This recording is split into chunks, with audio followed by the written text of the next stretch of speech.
So, hello everyone.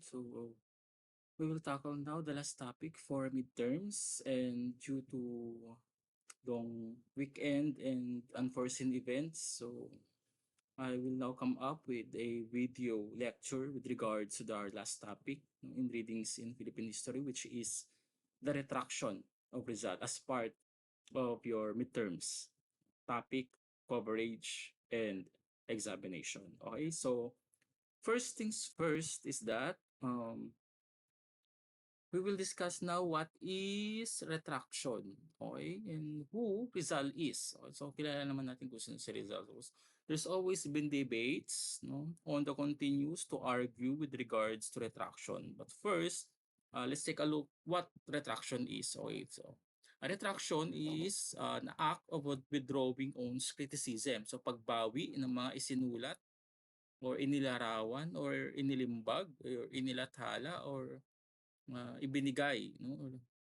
So yan yung pagbawi, no, retraction. It purportedly involved Rizal for the renouncing his revolutionary writings with regards to the Spaniards and including his Catholic faith. Kasi maalala nyo, during that time, Rizal, wala siyang Catholicism faith because of the Spaniards. Okay? So the existence of multiple versions in this retraction published in various newspapers, particularly here in the Philippines, no, meron tayong Diario de Manila, La Voz Española, yan mga diaryo yan during those times, and even La Juventud in Madrid, Spain. So that led to a conflicting interpretations of Rizal's final moments, no, during his last final hours bago siya ma-exile. So there are debates, okay? Particularly Rizal's retraction is a controversial issue that questions his credibility, okay, and his status as one of the national hero of the Philippines. Whether such Philippine national heroes nga ba siya? Or ano ba? Meron bang a Republic Act considering Rizal is really the Philippine national hero?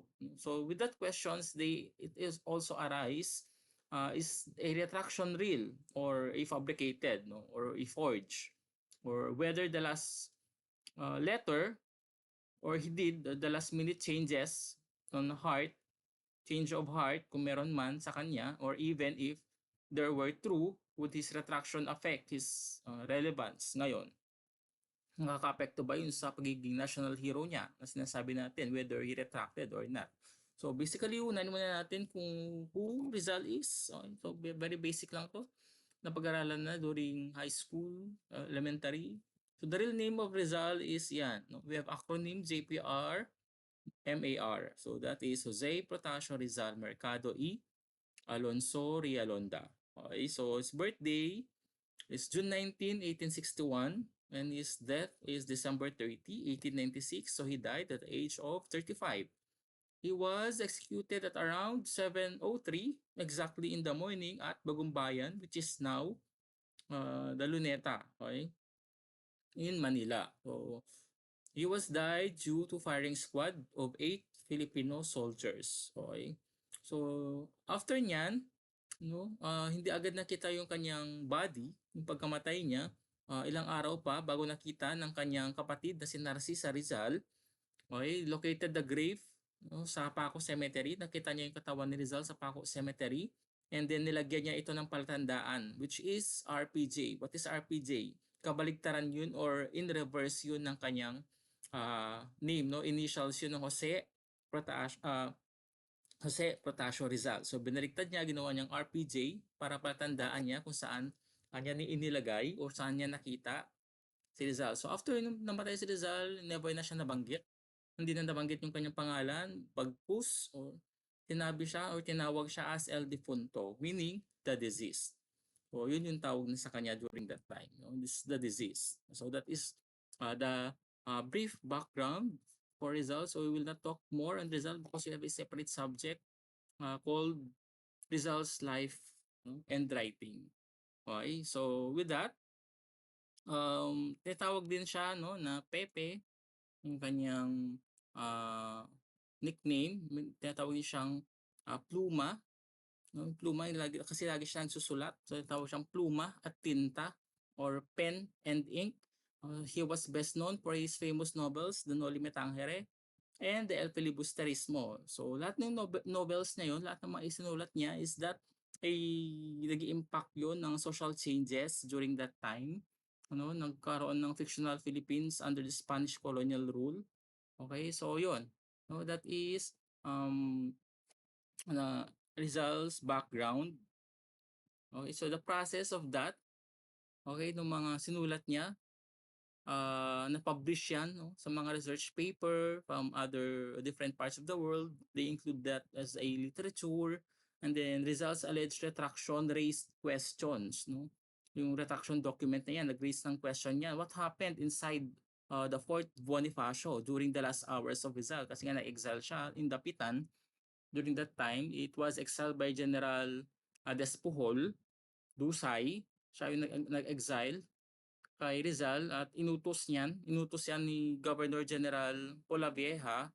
Siya ang nag-utos na dakpin si Rizal at in-exile, ikinulong sa Dapitan. So Dapitan is a small town in Zamboanga Peninsula in Mindanao. Then after which, inilipat siya sa Fort Santiago, and then doon siya nag-spend hanggang sa time ng kanyang execution. So what happened nga ba during the last hours of Rizal? So doon nangyari yung kanyang signing, no, ng retraction, ng pagbawi ng kanyang mga inilimbag, no, based doon sa accounts ng Spanish version. So the Jesuits version and the Masonic Rizalist version, both sides having a set of beliefs that somehow contradicts and provides confusion and misconceptions to such readers and students and historians. So this is now, let's try to investigate and determine whether Rizal really retract or not.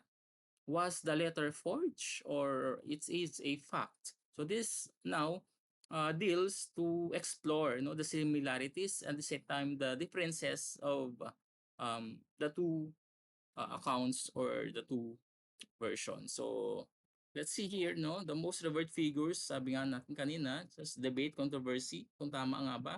Because the retraction is purportedly involved result renouncing his voluntary writings. So yan sabi diyan, retraction is a document that withdraws or rescinds previous claims. So let's take a look dun sa content lang, no, nung results document, no, result retraction document. So sabi niya dito, I'll just read lang. Allow me to read. I declare myself a Catholic and this religion in which I was born and educated, I wish to live and die.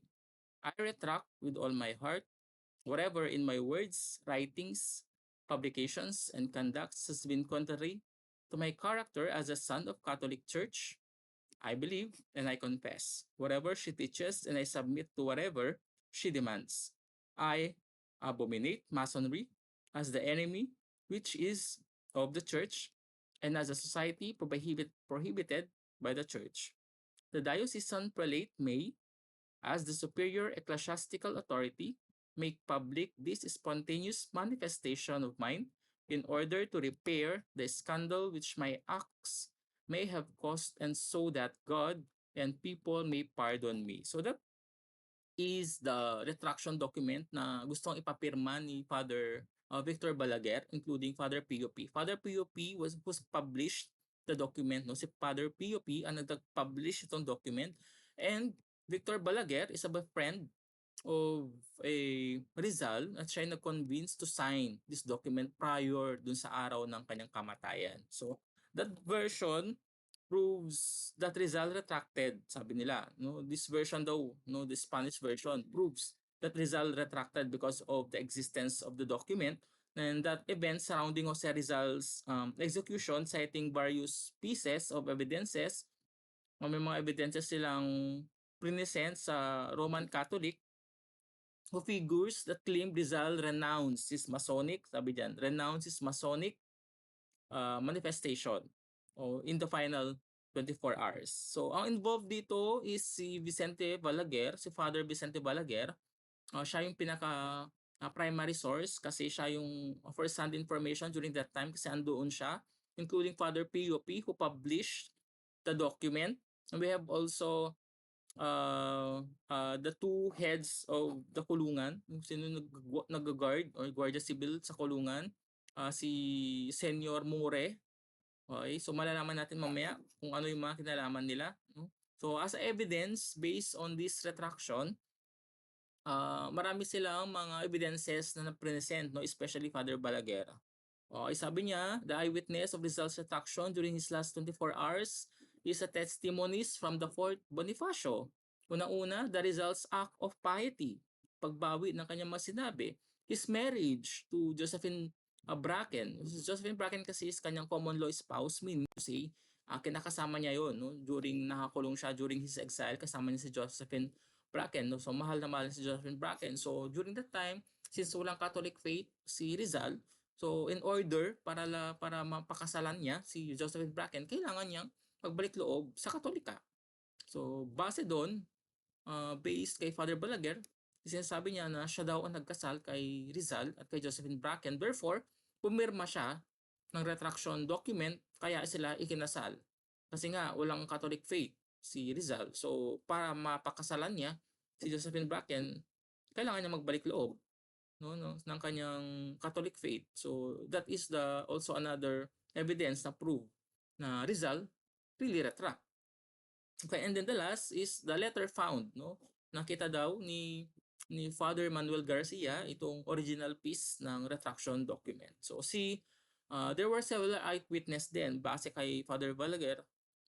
Merong mga witnesses, no, katulad sila Senor Fresno. Senor Fresno is the chief of the picket.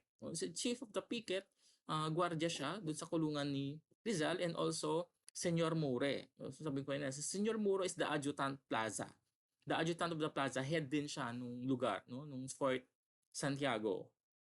Okay, so andun din si Father Balaguer, which is siya, yung sabi niya nagkasal kay Josephine Bracken and Rizal, and we have also Father PUP who published the document. So base kay Senyor Mure at kay Fresno, they are considered the chief of the picket and the adjutant of the plaza. So both considered the two chief eyewitness. They are eyewitness who were present in the Rizal's last 24 hours. So Vicente Balaguer is a Jesuit missionary.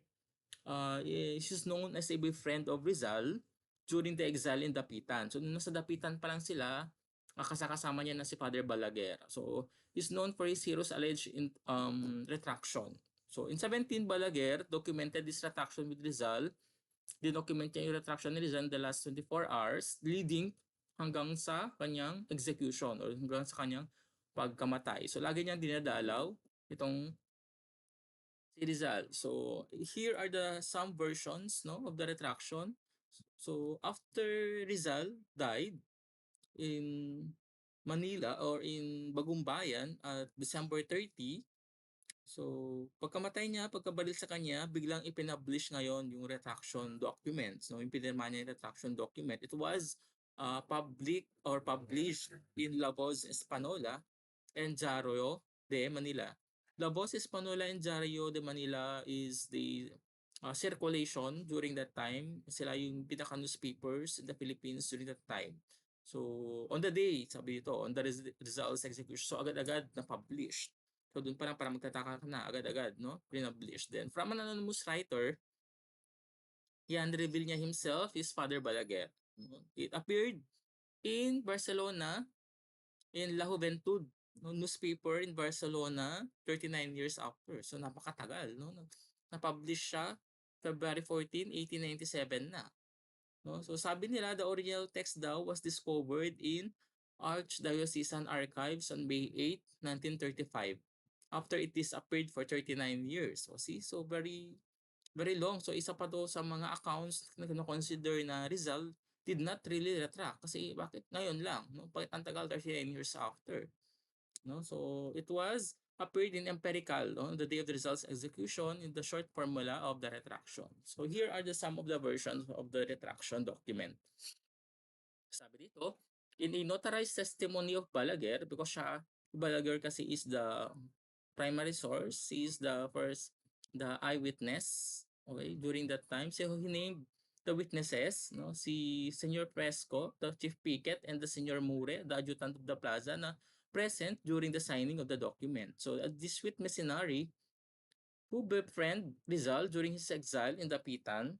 Okay, so Rizal also accepted the retraction. No? Nung pinakita ngayon yung retraction document ni Father Balaguer kay Rizal, tinanggap niya pero gusto niya ipabago, ipa-revise niya yung content. You know, the content of the original document.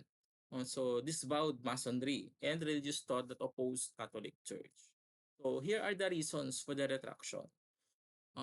Siguro Rizal signed the document, the retraction document, because he wants to save his family and his town or his place from further persecution. O, gusto niyang spare yung lugar niya and yung family niya sa kapahamakan na pwedeng mangyari kung sakaling magpapatuloy yung mga actions niya. And then also, to give Josephine Bracken the legal status. So, kasi nga, mahal nga si Josephine Bracken. So, para mapakasalan niya, kailangan na talaga magbalik loob no, sa Katolika.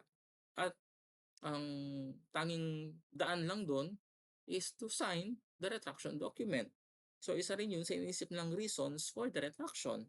And then, last is to secure reforms from the Spanish government. Meaning to say is that kailangan niya makipag-concile sa Spanish government. Kailangan niya makipagbati, bawiin lahat ng mga sinulat niya laban sa Spanish government. So here are the accounts that Rizal retracted. So ito yung mga uh, statements o mga sinasabi nila na si Rizal ay nag-retract nga no ng mga uh, deeds niya and writings niya. So some part of the history believe that Rizal retract according to Balaguer because he made claim, sabi nga ni Balaguer kasi na siya ang nagkasal kay Josephine Bracken and Rizal at around 6:15 a.m. On December 30. So parang an hour lang, no? O wala pa, less than an hour bago siya patayin. Okay?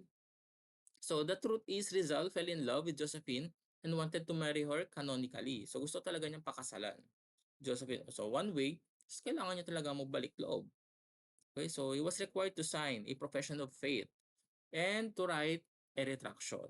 O kaya meron silang document na ipinapakita. And then here comes now Luis Tavel de Andrade. So who is Luis Tavel de Andrade? He is lawyer and advisor of Rizal. So kinonvince din niya si Rizal to sign a retraction document. So nung narinig ni Luis Tavel de Andrade na ikinasal si Rizal kay Josephine Bracken, agad-agad siya nagtungo no, sa kanyang kulungan and then to confirm kung totoo nga ba yung narinig niya na nagkasal siya. And then nung pagpunta niya ng kulungan, minutes bago siya i-execute, nakita niya na si Rizal ay nagpa-pray no, at hinahalikan pa niya yung Sacred Heart no, ng statue ng Sacred Heart of Mary. So meaning to say, nung napag-isip-isip niya, bakit niya ginawa yun? Bakit ginawa ni Rizal yun? Bakit siya nagdasal? Ilang beses ko siya nakita nagdasal. Tapos hinahalikan niya yung poon. So meaning to say, nagbalik loob siya sa Katolika. So therefore, he signed the retraction paper. So yun naisip ni Luis de Andrade kasi ginawa niya based on his actions, based on the actions of Rizal. So those are the accounts saying that Rizal really retract no, and signed the retraction document. So some accounts naman saying that Rizal did not. Hindi naman siya pumirma no dokumento Sabi nila, why? Here are some reasons.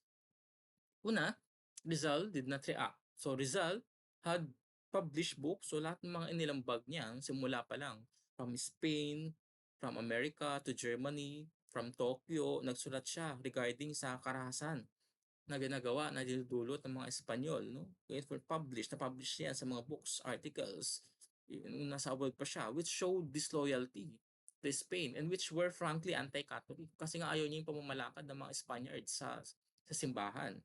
Okay, so those alleged copy of retraction was not signed by Rizal himself. Kasi wala sila nakikita. It was not notarized.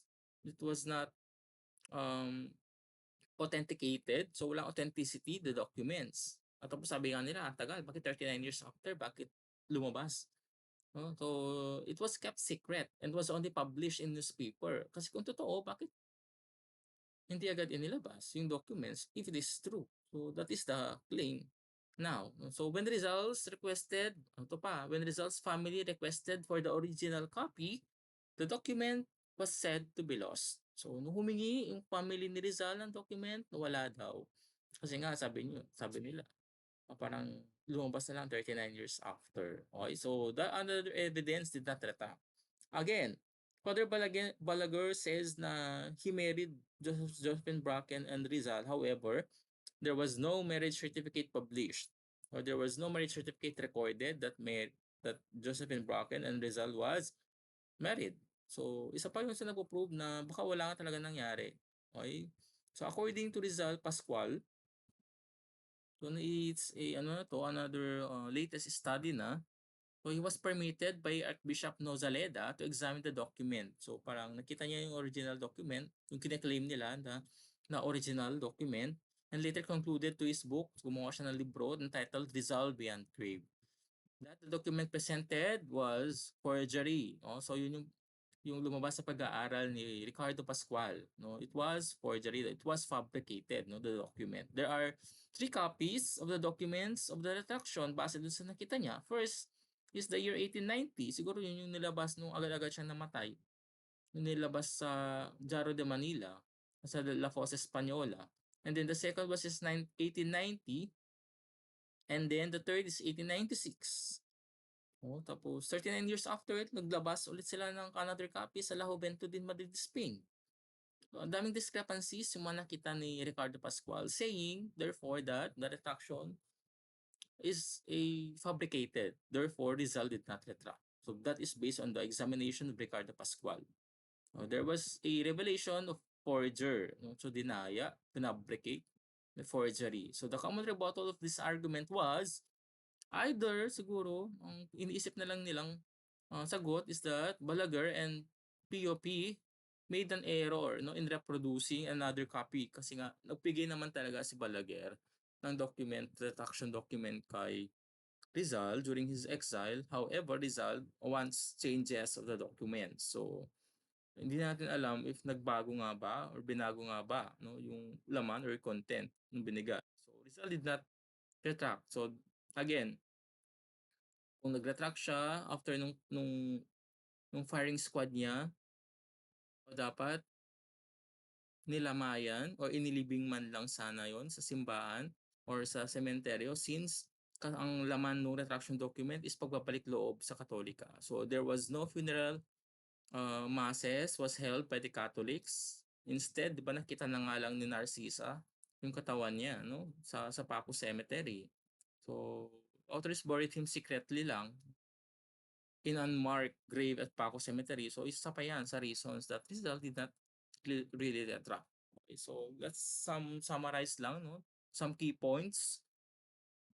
Okay, so Rizal, the character, speaks so loud that even all of Rizal's friends do not believe that he has a written retraction. Eh kasi nga naman, if you know Rizal, so very uh, outspoken yan sa mga Spaniard governments during that time. So lahat ng mga ayaw niya, sinasabi talaga niya. So why gagawa siya, or pipirma siya ng retraction document? So they said that Rizal did not retract. The documents or retractions were kept secret pa nga.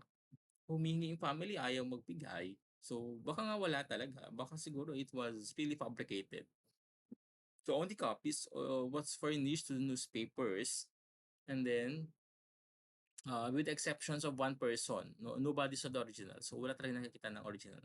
So when the family of Rizal asked for the original of the said document, sabi nila a copy of the alleged retraction letter was denied. So there was wala silang maipakitang original copy. So notwithstanding with the claim that Rizal reconciled with the church, he was buried, in the ground of Catholic cemetery in Paco, but not given proper funeral. O sabi nga nila, kung talaga nagbalik loob, meron siyang funeral mass after the execution. Or kapag pumirma siya ng retraction, dapat nga hindi siya pinatay. Pero pinatay pa rin naman. So if Rizal retract, he would not have been executed. Yun. But he was executed. So therefore, Rizal did not retract. So those are the two accounts, circulating still, until now, as part of debatable whether Rizal did not retract or Rizal retract. So the controversies arise throughout. Sabi natin, one past but many histories. So, ang pinanghahawakan lang natin dito is the statement of Father Balaguer because he is the primary source, he is the eyewitness during those times, including the two Senor Mure and Fresno, who is the eyewitness also are present during those days. However, based on sa mga writings, especially the Noli Me Tangere that shows how rude the Spanish are and the El Filibusterismo, we can see that Rizal has a strong will and power to uphold to his own words and deeds. No? That's why naisulat pa nga niya yung kanyang last letter, no? The bago a minute or an hour or a day bago siya i-execute, the mi ultimo adios. That shows profound love and sacrifice to his countries na handa siyang mamatay alang-alang sa bayan niya. That is the content of his last piece, which is entitled Mi Ultimo Adios. Mi Ultimo Adios, walang title yan during that time kasi nakakulong siya. Ang nagbigay lang ng titulo niyan is si Mariano Ponce na. At ang nakakita ngayon nung letter na yan is yung kapatid niya na si Narcisa, itinago niya sa isang lampara sa kulungan niya. So nakita yon ni Narcisa. So nagpapakita yon, no, the mi ultimo adios. Let's see, wait lang. Here, oh, no, this is the last note. The mi ultimo adios, my last farewell. No, it was not gave a title. It was Mariana Ponce who gave the title Mi Ultimo Adios. So sabi doon, yung pagkakasulat niya, Rizal expresses deep love for his country and a profound sense of sacrifice. He reflects on his willingness to die for the Philippines, emphasizing his commitment to the struggle for freedom and justice. Huling araw niya yan, huling minuto, huling oras na sinulat yan. So, bakit siya magre-retract? So, parang siguro inisip niya, hayaan na natin, andito na tayo. So, bakit ko hahayaang sabihin nila, mamatay na lang ako kaysa sabihin nilang binabawi ko lahat ng mga pinaggagawa ko. So, siguro naisip niya during that time. So, that is now the retraction document. That is the retraction of Rizal. So, that is part of the last topic in our midterms and readings in this story. We have three topics. Una, the site of the first mass.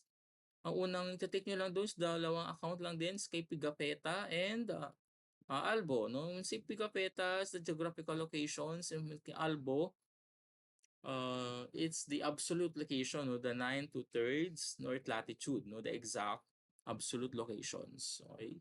O, nakita naman ngayon ni Pigafetta, yung kanyang geographical location, sabi niya, it's Limasawa. Kasi nakikita niyo yung tatlong islands during that time.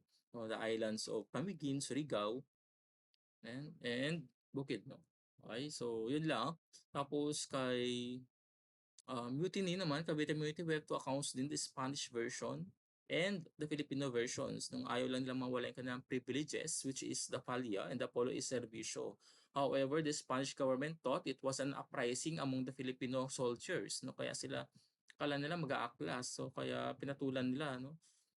Ginawa nila yung event na nangyari sa Sampaloc. Nagkaroon lang ng fiesta. Akala nila hudyat ng pag-aalsa. So, hindi pala.